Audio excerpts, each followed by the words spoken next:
Happy Fiesta Infanta! At ayan nga mga manay, nakifiesta kami sa Barangay Poblasyon, Bantilan, Infanta, Quezon. At ang eksena nga ng pagbati ay inulit namin kasama ang aming pinuntahan na si Kagawad Pachi. Happy Fiesta Infanta! At dyan ay masaya na nga kaming bumabiyahe patungo sa lugar kung saan kami ay makikifiesta sa isang barangay sa Infanta, Quezon. Sa lagay niyang yan at enerhiya ng aking mga kasama ay parang hindi ko pa kaya. Dahil medyo puyat pa nga kami galing sa isang bar din sa Infanta. From Real to Infanta, Quezon. Kaso, habang pupungas-pungas pa ako, sabi ng isa kong kaibigan, aanhin mo ba yung buhay mong hiram? Wala pa namang kumukuha, alang ang isauli mo agad. Enjoyin mo na. Oo nga, at bigla tuloy ako napaisip, ang daming gustong pumunta sa langit pero wala namang gustong mauna. Ano ba naman kasing hindi aantukin? Party all night long kami bago yung eksenang yan. Pero dahil sa sinabi ni Bessie, agad naman akong oo nga, kahit hindi naman ako baka. At sa sobrang ganda nga ng mga tanawin ay hindi kami naiinip sa biyahe. Dahil ang lugar ay literal na napapaligiran ng dagat at sa kabilang bahagi naman ay kabundukan. At bukod nga sa ganda ng kapaligiran ay hindi talaga kami nainip sa biyahe dahil sa aming mga pinag-uusapan. Hindi ko na lang pwedeng i-share dito. Gagalit! Clue, mamasa-masa, charot. Kung ano man yun, limot ko na rin. At makalipas nga ang ilang sandali ng biyahe, ilang ikot, ilang lampas ay sa wakas, nakarating din kami sa aming pupuntahan. Pagdating nga namin sa kanilang tahanan ay pang-anim na batch na kaming bisita. At ito nga ang labas at konting pasilip sa lugar na pinuntahan namin sa Poblasyon, Bantilan, Infanta, Quezon. At syempre, dating gawin ang mga style at bagsakan natin dyan. Magpapahuli tayong pumasok para kunyari hindi tayo lalabas na pinakamatakaw dyan. Papilit pa kunyari, di ba? Pero sa totoo lang, nag-retouch lang naman kahit wala mababago sa itsura. Dahil hindi nga effective yung style natin papilit kasi wala namang pumilit at ang sabi ilalak na daw yung gate, nang madali na rin akong pumasok at nagkusa. Kahit pati sarhan nila ako sa labas, may dala akong katala at flies na daan nga ako sa lulod eh. Charot. Kung ang Boy Scout nga laging handa, ako pa kayang gutom na makikikain lang sa fiestahan? Huy! At sa pagkakataong ngang ito ay nakita na namin ang aming sadya at pakay. Hala, hindi yung pagkain ha? Ang tinutukoy ko ay yung may-ari syempre. Happy Fiesta po, tapos balik na ulit tayo sa pagkain.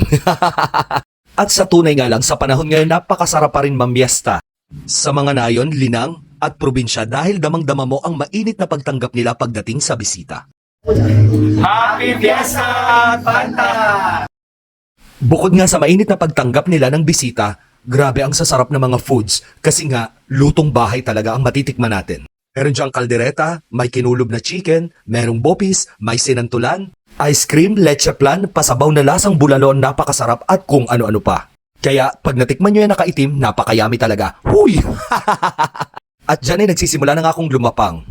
Kumakaway-kaway din ako sa ibang bisita para kung sakali naman, makahiram ako ng plastic sa kanila. Para kung sakaling makasharon tayo, may tutulong sa atin. Kung wala naman silang plastic bag, sako will do. Diba, bes?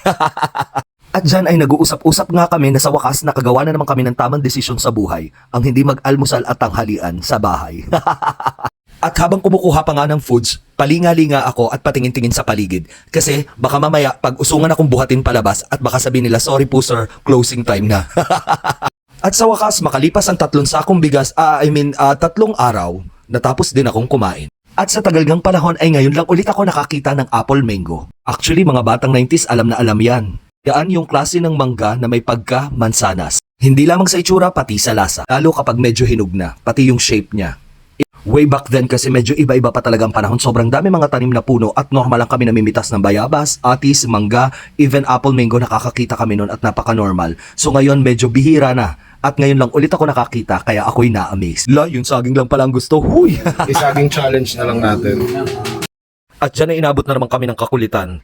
Uy, kakulitan ba yan? Very basic. At dyan ay nagsimula na nga kami magtagay-tagay ng kauntian. Ang ininom nga namin dyan ay ang pinagmamalaki ng Quezon Province, ang lambanog. Yun ng boss ni tatay. At dito nga sa labas ay panandalian kami tumambay at nagpapahinindag bago tumuloy ng tagay. At surprisingly, sa tagal ng panahon, ngayon lang ulit namin nakita ang isa naming kakilala.